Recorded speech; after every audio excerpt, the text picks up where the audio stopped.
Denver 8 TV, your official source.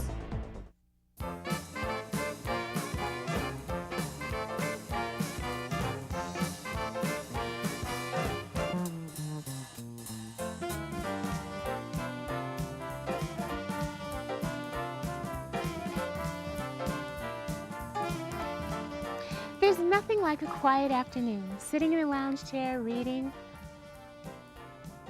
just relaxing. And when you're done, you don't even have to worry about cleaning it up because it's all disposable. Someone else picks it up and it's carried away for good. Out of sight, out of mind, it's all taken care of. Wait a minute. That's an awful lot of waste. It doesn't seem like much at the start, but it sure adds up. Don't you wish you could bring it back and use it again as another product? Well, you can. Let's see what happens if we start at the beginning and take another approach. I just signed up for residential recycling through Denver Recycles. Now I can recycle all my paper in containers without having to sort them. I just make sure that I don't include any plastic bags or tubs. It's easier than ever. Then I just wheel out my cart for collection. And what happens then? If we want to find out just what happens to this material, we have to talk to the people who take it from this point on. Hi, I'm Danny. I'm with Denver Recycling. The automated system is great for residents and for city workers because now the residents no longer have to worry about lifting the heavy bins. They're able to wheel out the cart to the front of their curb and set it out. It's a lot easier for them. We take bottles, plastics, newspapers, brown bags, cardboard. We take junk mail, all in one container now. We do not accept plastic bags and plastic tubs. We're able to pick up 600 to 800 carts in a day. When we get a food load, we head to the recycling plant where they sort all the material out. They weigh our trucks, and then we go into the plant, drop our materials. We receive all the material from the Denver Recycling Program as single stream, which basically means that all the material is mixed together. Once the material is on our floor, we use our loader to push the material into the conveyor belts that will take the material into different type of equipment that will allow us to separate all the different containers from the paper products. There, the sorters will take everything out that is not newspaper. That includes cardboard, office paper, and any other type of paper that is not newspaper. On our second line, the container line, we have a pre-sort. Once that happens, it goes to a trommel, which is allowed the broken glass and all the small contaminants to fall through the bottom.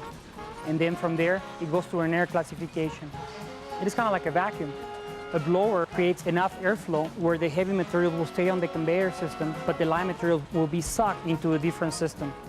Once the separation is done, it goes to two different bales where people sort the different types of plastics and the aluminum cans. That's a machine called eddy current. A combination of the speed and electricity creates a field where the aluminum repels from the belt into a different conveyor. And on the glass, we make sure that the mixed glass is clean. These ones are our finished product. Once the material is separated and it goes through our baler, this is what the bales look like.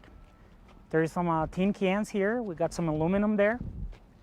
And all we're waiting for is a truck to show up and pick them up. This stuff goes all over the country. Newspaper might go to Arizona, Washington for newsprint. Aluminum cans might go to Missouri, might go to California for new aluminum cans.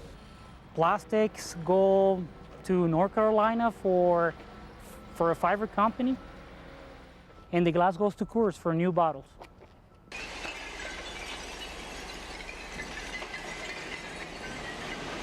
We receive all of this glass from the local community, from the Denver metro area, as well as national suppliers.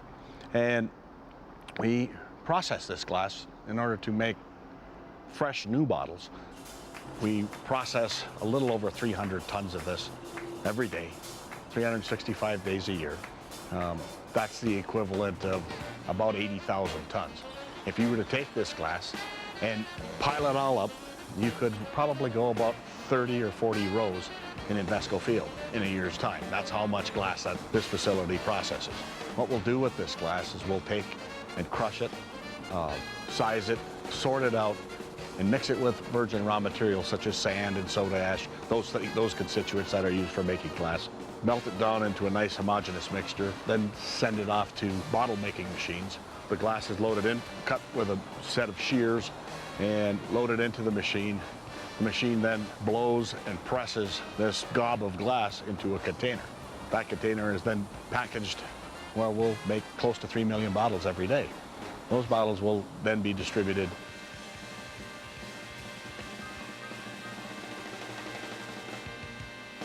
Almost all of the glass that is recycled in Colorado comes to this facility.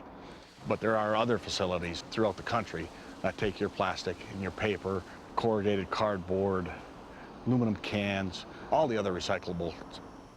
Well, in order to truly close the recycling loop, we all, as consumers, should try and buy those products that have the most recycled content in them.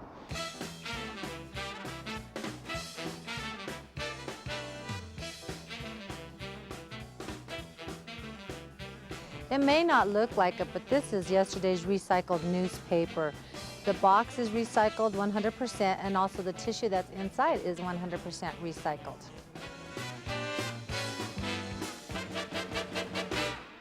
We also have these cleaning items here, and the bottle that we have here, the plastic bottle, is 25% recycled. So be sure and pick some up. And here's where you and I come in again.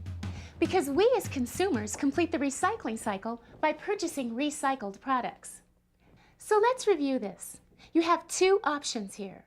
You can just throw everything into the trash and get only one use out of it, or you can take advantage of curbside recycling and get multiple uses out of a product.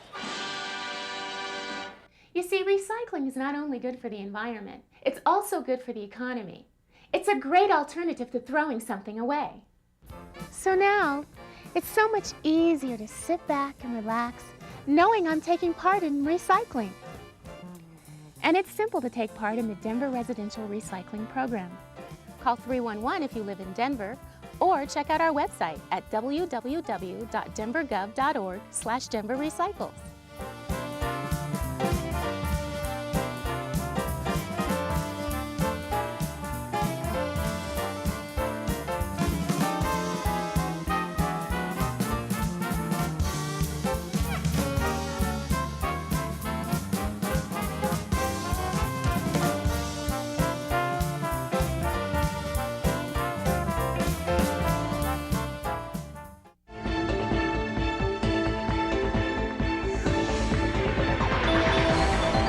Denver 8 TV, your official source.